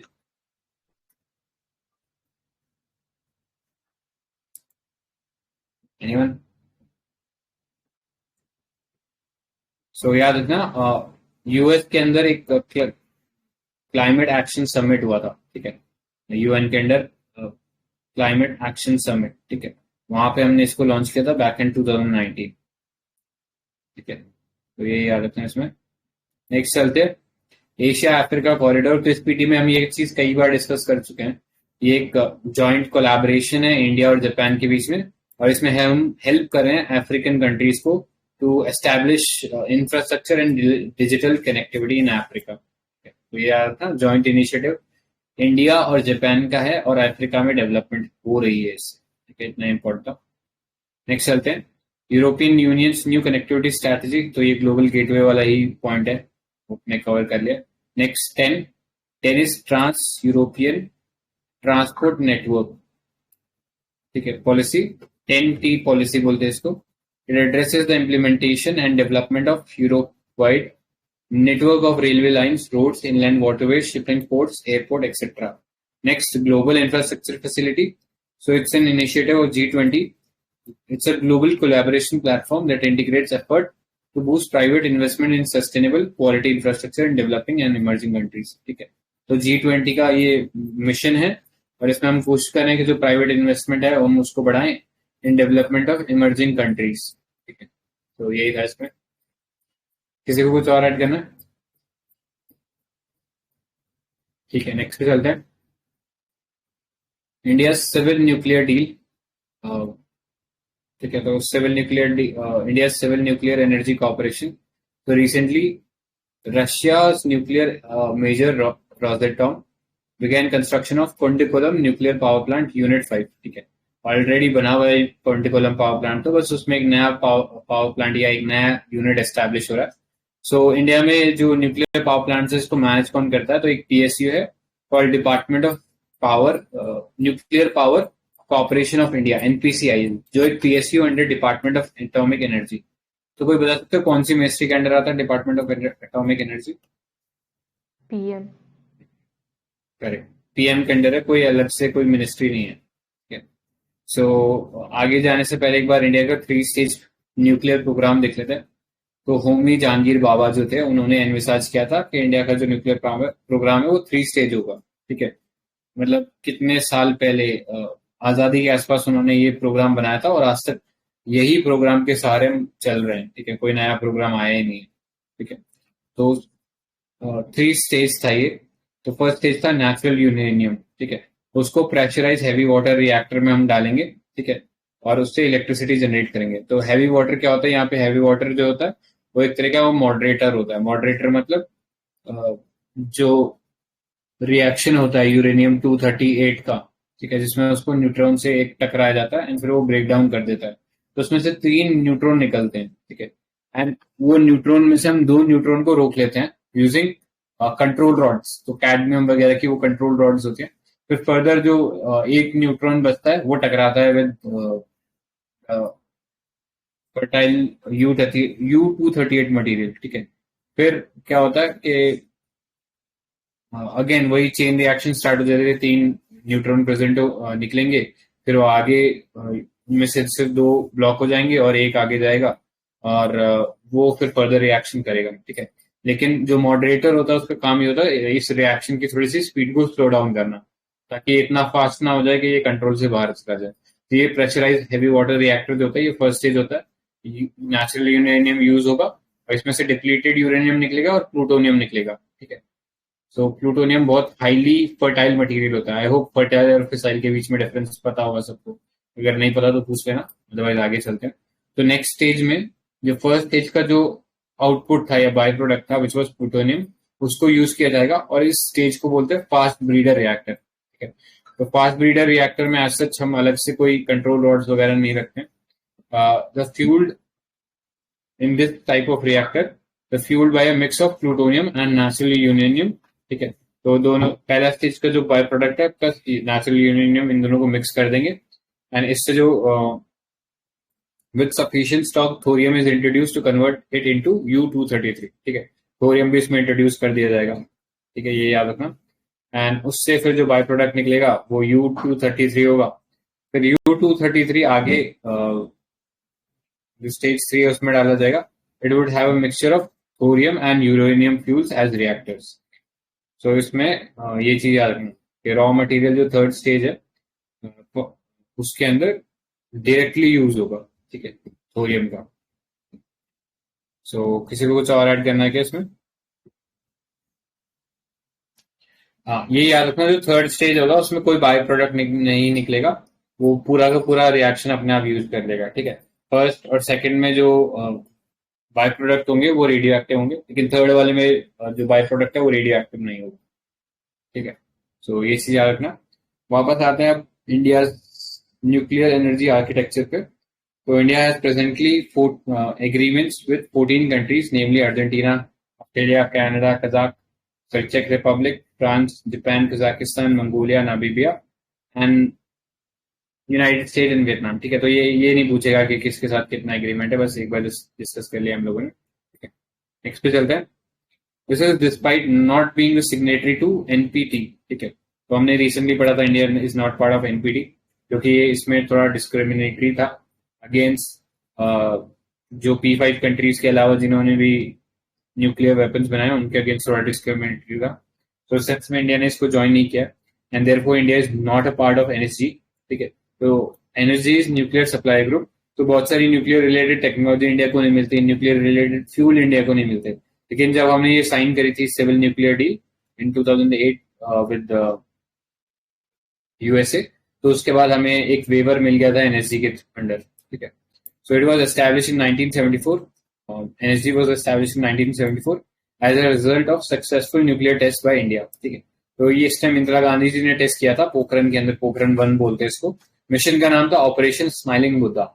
जो हमने नेक्स्ट टेस्ट किया था उसका क्या नाम था अटल बिहारी वाजपेयी के अंडर? ऑपरेशन शक्ति। करेक्ट, तो ये चीज याद ना, उसका नाम ऑपरेशन शक्ति था। Alright, so India is not a member of this group, लेकिन इंडिया को वेवर मिल गया था इन्हें सिविल न्यूक्लियर डील साइन करने के बाद, ठीक है, जिसकी वजह से बाद में इंडिया एमटीसीआर का भी पार्ट बना, ऑस्ट्रेलिया ग्रुप का भी पार्ट बना, तो वो पता होना चाहिए, ठीक है। So India has imposed a self-moratorium on conducting nuclear tests after the second Pokhran test and has abided by the principle of NPT. लेकिन अभी तक एनएसजी के ग्रुपिंग का पार्ट नहीं बन पाया क्योंकि चाइना ब्लॉक कर रहा है वहां पे। चाइना कह रहा है कि पहले इसको एनपीटी साइन कराओ इंडिया को, ठीक है, फिर आने देंगे हम ग्रुपिंग। तो इस वजह से अटका हुआ है, लेकिन फिर भी वेवर मिल रखा है, तो इंडिया इसमें चल रहा है काम। तो India major civil nuclear energy cooperation programs का बात करें तो इंडिया और फ्रांस के साथ हो रहा है, ठीक है। तो इन्होंने बहुत हेल्प करी है इंडिया की। इंडिया के अंदर जो जैतपुर न्यूक्लियर पावर प्लांट है वो इनकी मदद से बन रहा है, ठीक है, फ्रांस की मदद से। नेक्स्ट इंडिया रशिया, तो रशिया का तो सबसे इंपॉर्टेंट रोल है। कुंडकुलम जो न्यूक्लियर पावर प्लांट है वो हम इनकी मदद से ही बना रहे हैं। फर्दर एक ट्राइपार्टाइट एग्रीमेंट चल रहा है between India, Russia and Bangladesh. उसमें Rooppur nuclear power plant Bangladesh में हम रशिया के साथ बना रहे हैं। Next US India civil nuclear agreement, ठीक है, 1, 2, 3 एग्रीमेंट भी इसको बोलते हैं, तो याद रखना 1, 2, 3 या फिर यूएस सिविल न्यूक्लियर एग्रीमेंट। तो ऑल्दो ये एग्रीमेंट बहुत जोर शोर से साइन हुआ था, लेकिन इसके अंदर जो न्यूक्लियर पावर प्लांट बनने थे वो कभी बने ही नहीं, ठीक है। ये जो कंपनी थी जो बनाने वाली थी वेस्टिंग हाउस, लाइबिलिटी को लेके इश्यूज थे जिसके चलते ये कभी साइन हुआ, मतलब इम्प्लीमेंटेशन में नहीं आ पाया।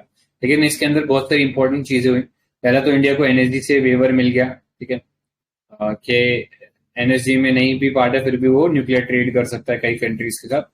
दूसरा, इंडिया ने इसमें एग्री किया कि वो IAEA that is international atomic energy agency, तो उसमें बोला कि ये जितने भी सिविल न्यूक्लियर डील्स के अंदर जो भी पावर प्लांट बनेंगे, nuclear power plant, they would be subjected to IAEA safeguards, ठीक है। सो ये याद रखना। Next India Japan, so India Japan agreement for cooperation on peaceful use of nuclear energy was signed in 2016 and entered in force in 2017. A contested aspect of this agreement is nullification clause, which automatically suspends cooperation between the parties if India conducts a nuclear test. ठीक है, लेकिन India ने ऐसा कुछ किया नहीं है, तो उस सेंस में आगे कोई बात ही नहीं है। फर्दर जापान में खुद में प्रोटेस्ट चल रहे न्यूक्लियर पावर प्लांट्स के अगेंस्ट, तो फुकुशिमा न्यूक्लियर पावर प्लांट याद ही होगा, जापान अर्थक्वेक आया था तो उसकी वजह से बहुत ज्यादा न्यूक्लियर रिसाव हुआ था, एंड उसके चलते उधर लोकल्स ने बहुत प्रोटेस्ट किया था न्यूक्लियर पावर प्लांट्स के अगेंस्ट, ठीक है। सो इतना था इसमें इंपॉर्टेंट। किसी को कुछ और ऐड करना है? ऑलराइट, नेक्स्ट पे चलते हैं। Democratic principles in global governance. So speaking at the Summit for Democracy, the PM advocated for democratic principle to guide the global governance, ठीक है। So strengthening democracy, promoting respect for human rights and fighting corruption, ठीक है। तो ये pillars थे इसके अंदर, further detail में जाने की जरूरत नहीं है, बहुत फालतू सा प्रोग्राम था। बस ये याद रखना यूएस ने ये प्रोग्राम जो था वो लॉन्च किया था। फर्दर एक चीज देख लेना, international institute for democracy and electoral assistance, IIDA या आइडिया बोल सकते हैं इसको, ये global state of democracy report निकालता है, ठीक है। तो इतना इंपॉर्टेंट है, फर्दर डिटेल में जाने की जरूरत नहीं है। एंड जो ट्रेंड है वो सबको ही पता है कि जो डेमोक्रेसी है उसका डिक्लाइन हो रहा है all across the world, authoritarian regime जो है वो ज्यादा पावर में आ रहे हैं। सो यही था इसका आउटकम। नेक्स्ट पे चलते हैं, digital sovereignty. So, speaking at the Sydney dialogue, Prime Minister highlighted that the digital age is raising question on sovereignty, governance, ethics, rights, security, etc. ठीक है, So ये चीज है. And digital sovereignty का is the right of state to govern its network to serve its national interest. ठीक है, ऐसा ना हो कि उन पे फिर एंटी नेशनल एक्टिविटीज हो रही है.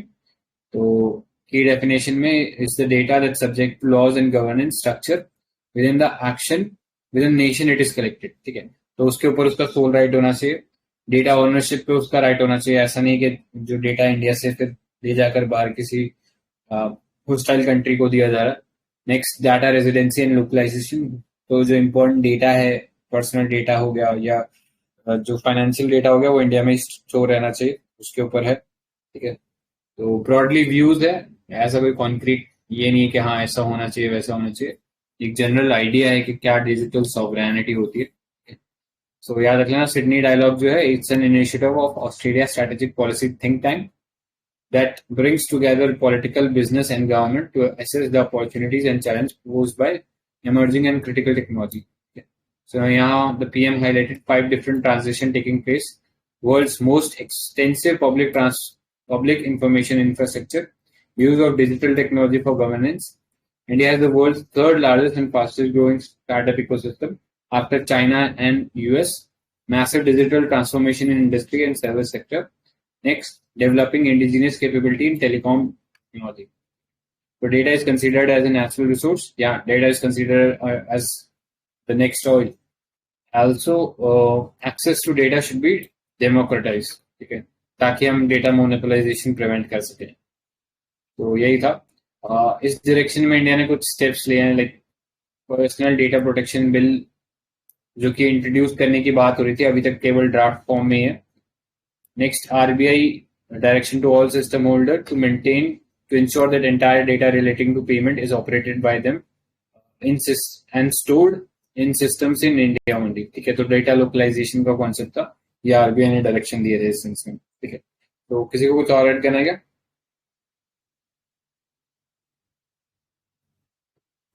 ठीक है, नेक्स्ट चलते हैं ईस्ट एशिया समिट. तो प्राइम मिनिस्टर भी रिसेंटली यहाँ पे पार्टिसिपेट किया in the 16th east Asia summit. It's a unique leader forum of 18 countries of Asia Pacific region formed with the objective of regional peace, security and prosperity. तो ASEAN countries हैं 10. उसके अलावा Australia, China, India, Japan, north Korea, Republic of Korea, Russia and USA है. ठीक है, so India has been a member since its inception in Kuala Lumpur in 2005. ठीक है, तो ये सबमिट था. और नेक्स्ट पे चलते हैं डेवलपिंग कंट्री स्टेटस. तो अभी इस चीज को लेके ट्रंप ने काफी क्रिटिसाइज किया था कि इंडिया को डेवलप कंट्री घोषित कर लेना चाहिए अपने आप को. सो उस सेंस में ये डिबेट में आया था ये स्टेटस. तो कौन देता है डेवलपिंग कंट्री का status? United nation general assembly. नहीं, वो एलडीसी के लिए देता है. डेवलपिंग कंट्री का नहीं, डेवलपिंग कंट्री खुद क्लेम करता है. ठीक है, सपोज इंडिया ने जैसे अभी चाइना है, तो चाइना इतना डेवलप होने के बावजूद भी डेवलपिंग कंट्री बना हुआ है, तो उसने खुद को क्लेम कर रखा है. ठीक है, ऑल्दो आप चैलेंज कर सकते हो इस चीज को WTO के अंदर कि आप फर्जी सब्सिडीज उठा रहे हो डेवलपिंग कंट्री का स्टेटस यूज करके, जबकि आप डेवलप हो, तो वहां पे आप चैलेंज कर सकते हो. अदरवाइज जो दूसरा क्राइटेरिया होता है लीस्ट डेवलप्ड कंट्रीज का, मतलब डेवलप्ड और डेवलपिंग, वो कंट्री खुद डिसाइड कर सकती है. लेकिन जो दूसरा चीज है which is least developed country का स्टेटस, वो यूएन जनरल असेंबली देता है. ठीक है, सो अभी रिसेंटली 3 ये कंट्रीज है, बांग्लादेश, नेपाल और लाओस. इनका स्टेटस चेंज कर देगा from least developed countries to developing countries. तो इनको जो अब तक मजे मार रहे थे, अब वो मजे नहीं मार पाएंगे, क्योंकि लीस्ट डेवलप्ड कंट्रीज में बहुत ज्यादा कंसेशन मिलते थे इनको. तो मेंबरशिप का क्राइटेरिया रिवाइज कैसे होता है, मतलब रखा किस चीज पे है? Gross national income, next human asset index और इकोनॉमिक वल्नरेबिलिटी इंडेक्स. ठीक है, तो ये याद रखना 3 क्राइटेरिया होते हैं. ह्यूमन या ग्रॉस नेशनल इनकम जो है वो एक सर्टेन अमाउंट से ऊपर होनी चाहिए. ह्यूमन एसेट इंडेक्स में कितना आ रहा है, कितना एसेट है, वो इंडेक्स रहता है. और इकोनॉमिक वल्नरेबिलिटी क्या है, तो वो जितनी कम होगी उतना बेटर कंट्री होगा. तो इन 3 लेवल्स के ऊपर जज करके बांग्लादेश, नेपाल और लाओस को डेवलपिंग कंट्रीज का दर्जा दे दिया गया. ठीक है, सो जो चाइना का स्टेटस है वो भी यहाँ पे चैलेंज किया गया है. ठीक है, सो वो चीज देख लेना. ऑलराइट, बस इतना ही था इसमें. There are no WTO definition for developed and developing countries. Members announce for themselves whether they are developed or developing countries. However, one can challenge the decision. So ये चीज याद रखना. Developing countries enjoy special and differential treatment (S&DT) provisions. So WTO pacts set lenient targets for developing nation and grant them more time to achieve certain targets. It allows other countries to offer preferential treatment like GSP, ठीक है, Generalized System of Preferences, जो कि US ने India से हटा लिया था, तो ये बोल के कि इंडिया कोई डेवलपिंग कंट्री नहीं, ये डेवलप कंट्री है, ऐसा बोल के. तो ये याद रखना. GSP is a non reciprocal preferential tariff, मतलब ऐसा नहीं है कि अगर यूएस ने हमें दिया है तो हम भी यूएस को देंगे, तो रेसिप्रोकल नहीं है, नॉन रेसिप्रोकल रहता है. नेक्स्ट चलते हैं Arctic science ministerial. So India participated in the third Arctic Science Ministerial ASM3 jointly organized by Iceland and Japan. It is the first ministerial meeting held in Asia to highlight the value of Arctic science research conducted by non-Arctic countries. ठीक है, तो India में बता सकते हो India का research centre Arctic में क्या नाम है उसका?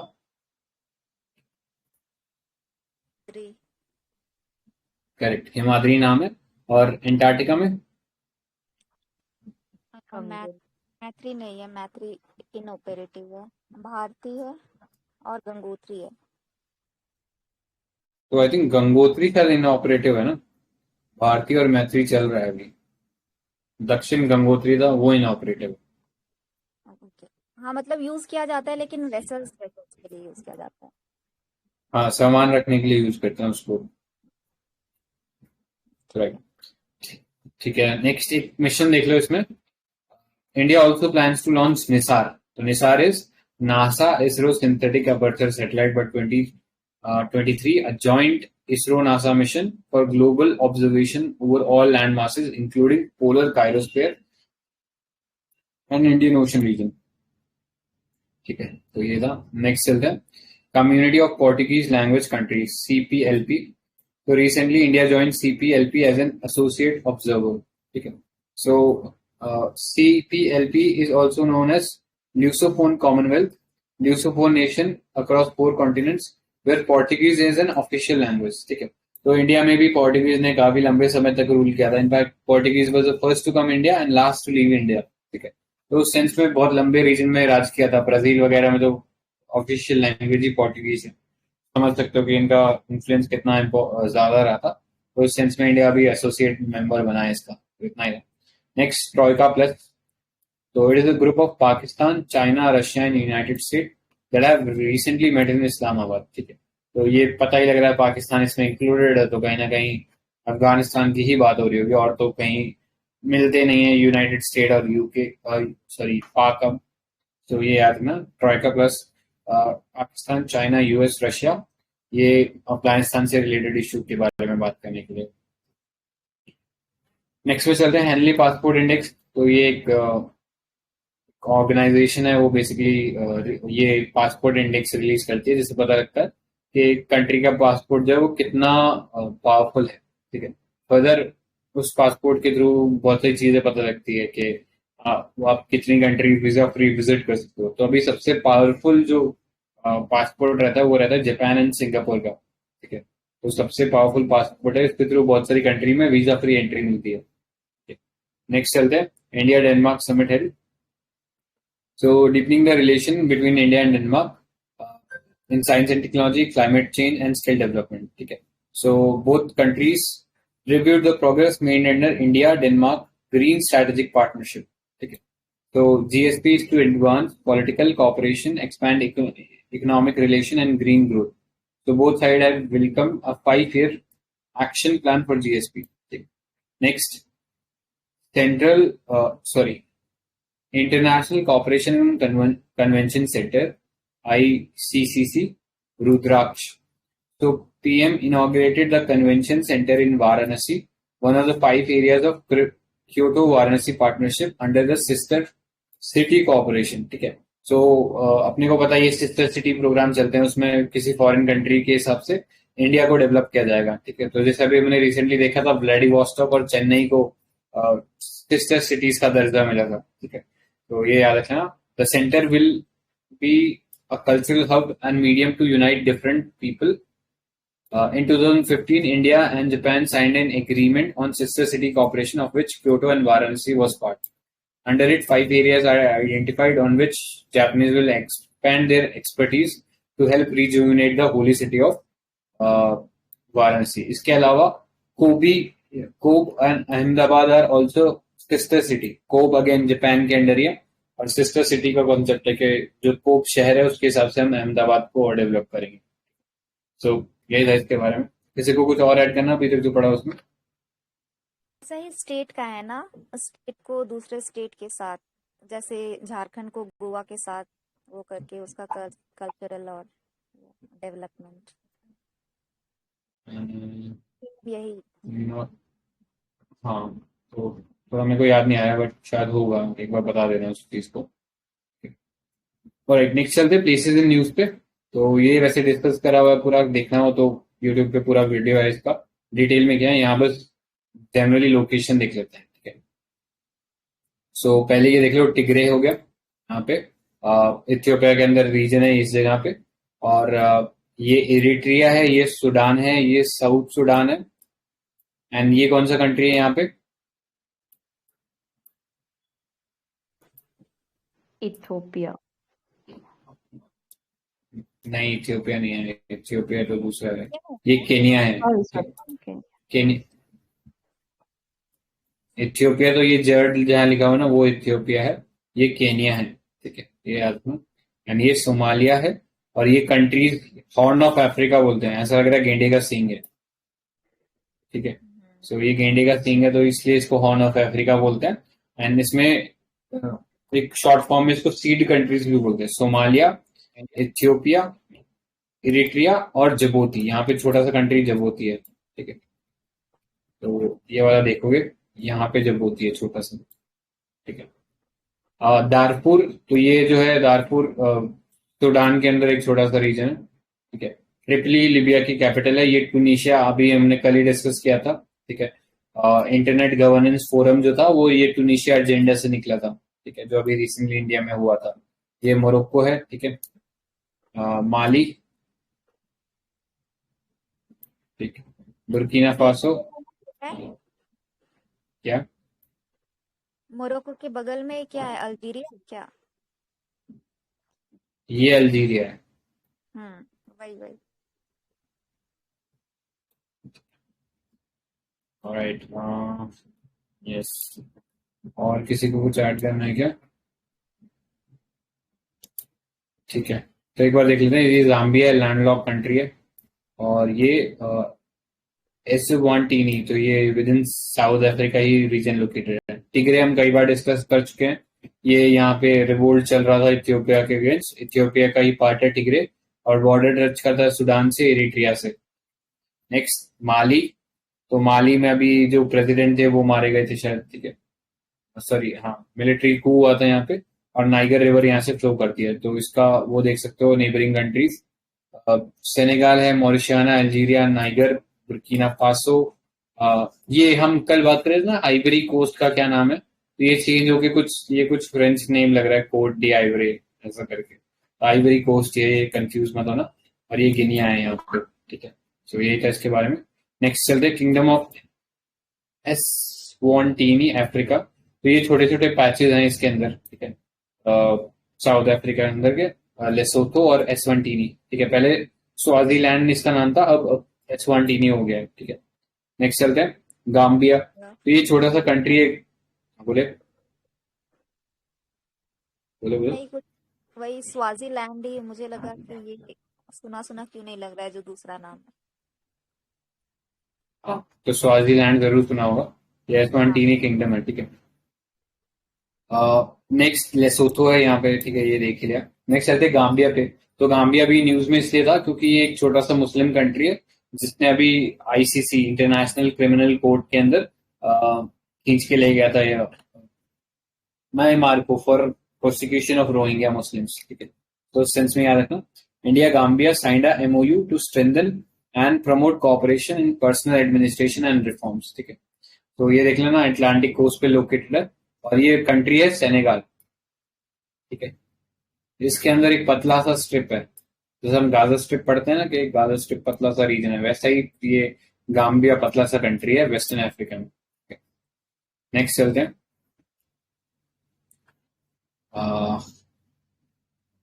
ट्रिपली, ठीक है, तो ट्रिपली कैपिटल है, कोस्ट के ऊपर लोकेटेड लीबिया के अंदर। नेक्स्ट चलते हैं। ग्रैंड इथियोपियन रेनेसा डैम, तो ये हम कई बार डिस्कस कर चुके हैं। एथियोपिया के अंदर ये जर्ड डैम जो है ये बन रहा है ब्लू नाइल रिवर के ऊपर। ब्लू नाइल और व्हाइट नाइल रिवर जो है खार्तूम में मिलती है। खार्तूम जो है वो सूडान का कैपिटल है, और फिर इजिप्ट के रास्ते ये फ्लो कर जाती है मेडिटेरेनियन सी में, ठीक है। कायरो इस सिटी के किनारे बसा हुआ है, ठीक है। और ये जो व्हाइट नाइल है हमने कई बार डिस्कस कर लिया, ये लेक विक्टोरिया से निकलती है। आई होप इस पे आप स्ट्रेस देने की जरूरत नहीं है। नेक्स्ट टूनिशिया, तो टूनिशिया ये देख लो अल्जीरिया और लीबिया के बीच में गिरा हुआ है और ओपन करता है मेडिटेरेनियन सी के साथ। नेक्स्ट पे चलते हैं, दारफुर रीजन, तो दारफुर हमने डिस्कस कर लिया, ये जो सूडान का जो पार्ट है ये दारफुर कहलाता है, ठीक है। नेक्स्ट चलते हैं, मोरक्को, ठीक है, कैपिटल इसका रबात है। अब्राहम अकॉर्ड्स हुआ अभी रिसेंटली इसमें, तो अब्राहम अकॉर्ड्स के अंदर हम लोगों ने पढ़ा है कि इसराइल और अरब कंट्रीज के बीच में रिलेशन, फॉर्मल रिलेशन एस्टैब्लिश हो रहे हैं, ठीक है। और मोरक्को से एक फेमस ट्रैवलर इंडिया में आते हैं, वो नोन एज इब्न बतूता, जो कि मोहम्मद बिन तुगलक के अंडर टाइम पीरियड में होते हैं, फिर फर्दर विजयनगर जो किंगडम होता है उसके अंदर विजिट करने जाते हैं। तो यही था इसके अंदर।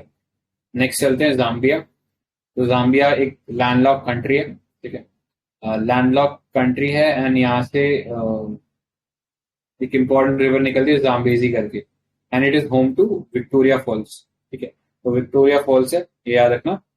एंड इट्स, ये जो कंट्री है Zambia is the second largest copper producer after democratic Republic of Congo. तो ऊपर डेमोक्रेटिक रिपब्लिक ऑफ कॉन्गो है, यहाँ टंजानिया है, यहाँ मलावी है, या मोजाम्बिक है, जिम्बाब्वे है, एंड आई गेस बोट्सवाना से शायद बाउंड्री टच करता है कि नहीं करता देखना पड़ेगा, अंगोला और नामीबिया। तो ये याद रख सकते हो। नेक्स्ट इज गिनिया, क्या रिवर जाम्बेजी और विक्टोरिया फॉल्स ये प्रीवियस ईयर क्वेश्चन है ना? राइट। तो ये रिवर जाम्बेजी फ्लो कहाँ करती है? इंडियन ओशन में फ्लो करती है या अटलांटिक ओशन में फ्लो करती है? अटलांटिक ओशन में। हाँ, राइट। तो ये याद रखना, जाम्बेजी रिवर जो है ये अटलांटिक ओशन में फ्लो करती है, ठीक है। नहीं सॉरी, ये इंडियन ओशन में फ्लो करती है। ये इस तरफ आती है। ऑरेंज रिवर करके एक और रिवर रहता है, शायद वो अटलांटिक में फ्लो करती ये ये चेक किया क्या जाम्बेजी? चेक करके बोल रहा हूँ। ओके। हाँ, एक सेकंड में फिगर भी लगा देता हूँ तरह से, तो ज्यादा ही बढ़ गया। ये देख लो, ये जाम्बेजी में यहाँ पे ओरिजिनेट होता है, इस पे ड्रॉ नहीं होगा, देख लेना। ये जाम्बिया के अंदर यहाँ पे ओरिजिनेट हो रहा है, और फिर ये अंगोला में से क्रॉस करता हुआ विक्टोरिया फॉल्स यहाँ बन रहा है, ठीक है। और जिम्बाब्वे के और जाम्बिया के बीच में नेशनल बॉर्डर बनाता है, और फिर मोजाम्बिक के रास्ते ये फ्लो कर जाता है इंडियन ओशन। सो इतना था इसके बारे में याद रखने का। ऑरेंज रिवर दीप्ति ने बताया वो फ्लो करता है क्या नाम बोलते हैं, अटलांटिक ओशन। ऑलराइट, नेक्स्ट पे चलते हैं। गिनिया, ठीक है, तो Guinea again West African country है, ये यहाँ पड़ता है, गिनी बिसाओ बोलते हैं इसको। तो यहाँ मिलिट्री coup हुआ था, यहाँ पे रिवर है गाम्बिया एंड नाइगर फ्लो करती है, ठीक है। नेक्स्ट पे चलते हैं। सोमालिया, तो ये सीड कंट्री का पार्ट है, तो इसके बारे में और कुछ याद रखने की जरूरत नहीं है। नेक्स्ट, कैपिटल याद रखना सोमालिया की मोगादिशु है, ठीक है। नेक्स्ट बुर्किना फासो, तो ये लैंडलॉक कंट्री है, ठीक है। सो ये याद रखना इसके बारे में। It is a former French colony, gain independence in 1960, ठीक है। बस मिलिट्री टेक ओवर हुआ था, इतना इंपॉर्टेंट है। फर्दर ये कुछ मिलिट्री नेवल मिलिट्री एक्सरसाइज हैं, इनको हम बाद में एक सेशन में अलग से छोटा सेशन करेंगे, उसमें डिस्कस करेंगे, ठीक है। सो आज के लिए यहीं स्टॉप करते हैं, एंड इसके साथ हमारा जो पीटी 365 था ईयर का वो कंप्लीट हो गया, ठीक है। तो किसी को कुछ और ऐड करना है क्या? सोशल इश्यूज वाला हो गया था ग्रुप में क्या?